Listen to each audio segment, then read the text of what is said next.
الرحمن الرحيم marka hore waxaan u soo jeedinayaa salaam ballaaran dadweynaha reer Soomaaliya dhageysanaya warbaahinta labadaba waxa la socotaan in labadan habeen uu ka dhacay magaalada ama la dhigay meela muxuu ahaay gooni ah waxa la yiraahdo shaanida oo runtii sababteedu ay tahay in caruurta iyo maatida hurdada laga khalkhal geliyo oo runtii xalay iyo habeen hore labadaba ka dhacday xalayna ka dhacday muxuu ahaay meesha u dhow wasaaradda ganacsiga habeen hore halka India Link ay ahayd arintaas oo runtii sida aad ka wada warqabtaan waxay bilaabantay markii khilaafka kulmiye soo shacbaxay waxaana aad la yaab leh in rag waaweyn oo mudakara khilaafkii maamul ee u dhaxeeyay kulmiye dhexdiisa inay gaadho ama loo isticmaalo ama ay lagu fakaro rag qaar ku fakaraan inay khalkhalgelin nabadgelyada qarankan ay muxuu ahaay isku dayaan waxaan runtii jecel halkan aan idinka sheego qarankani wuxuu ku faanaa waxa weeyaan nabadgelyo ummadan iyo bulshadana waxay muddo dheer ama wada adag u soo martay oo ay ku guuleysatay inay ka adkaato cid kasta oo isku dayday inay khalkhal geliso maantana diyaar loo yahay in laga badbaadiyo shacabka iyo sumcadda qarankaba cid kasta oo isku dayda ama cadow gudaha ha ahaado ama ha ahaado mid dibadda ah inaanay u suuro gelin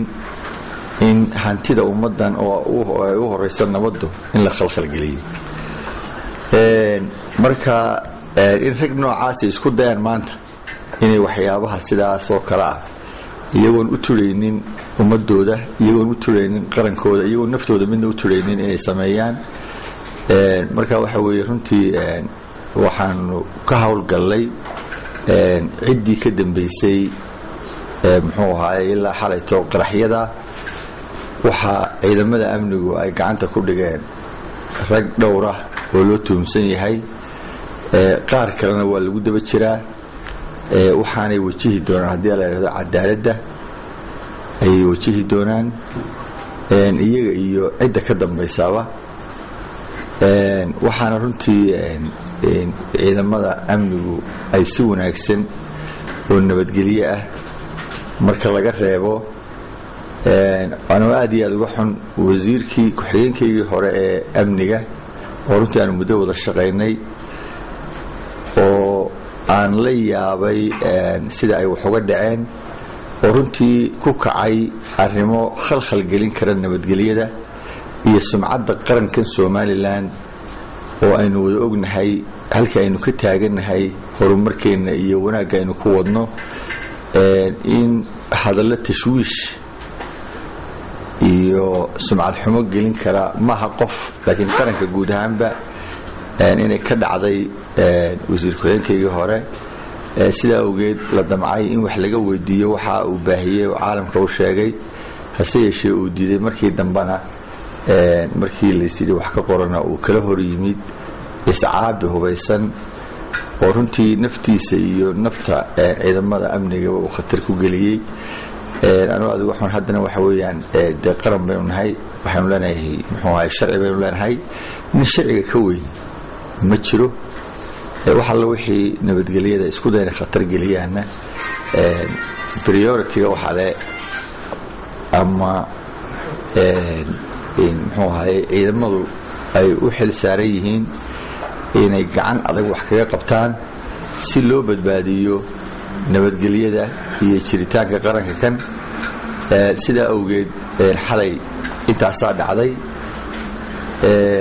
raggii kale ee xalayna waanu ku daba jiraa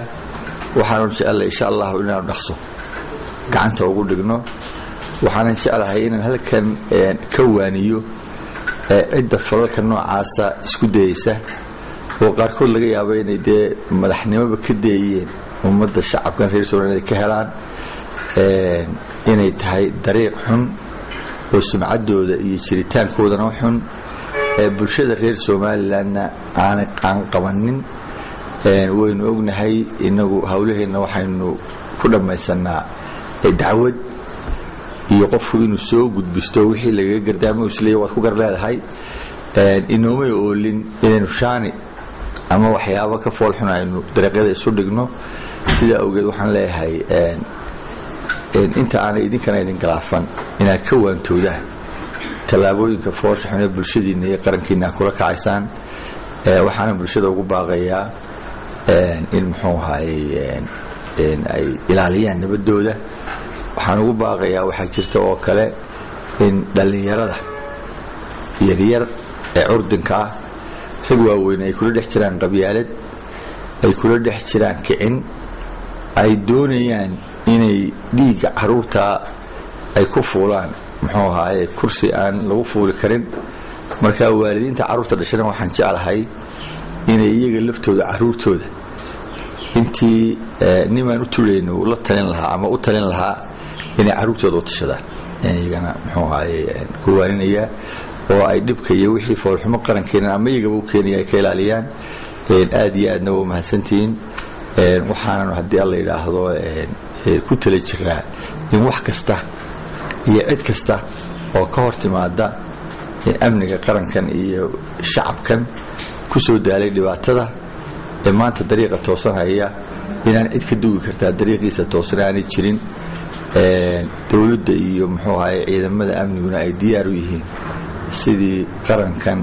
ciddii foolxumo ka wada loogu qaban lahaa وانا مهزنتين السلام عليكم ورحمة الله وبركاته هي بختية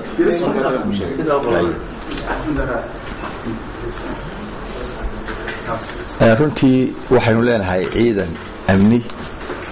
oo muwaadiniin ah oo u soo halgamay dalkan oo aan ogolayn nin mar dambe soo toosay inuu waxyeelayn karo sida awgeed waxay ku dadaaleen hubka halkan yaala waxa laga qabtay wasiir ku-xigeenkii hore ee amniga kadib markii ay isku dayeen isaga iyo dhalinyaro kale inay kala hor yimaadaan ciidamada marka runtii horta ciidamada waan u mahadnaqayaa amniga habeen iyo maalin u soo jeeda nabadgelyada dalkooda naftoodana huraya marka qoryahan waxa weeyaan waa qoryihii uu iscaabinta ku sameeyay markii loo yeedhiyay ama loo geeniyay warqadda inuu cadeeyo wixii muxuu ahaayay uu sheegay wasiir ku-xigeenkii hore hubkana waa halkan u yaalaa waana ka xumahay inay sidaa uga dhacdo wasiir ku-xigeenkii hore waana xali baana la soo qabtay waxaanan u ballan qaadaynaa cid kasta oo isku dayda inay muxuu ahaayay nabadda qarankan ay xoog iyo ciidamada amniga xoog kaga hor timaado inaanu abaalkooda ka waraabino haddii la yidhaahdo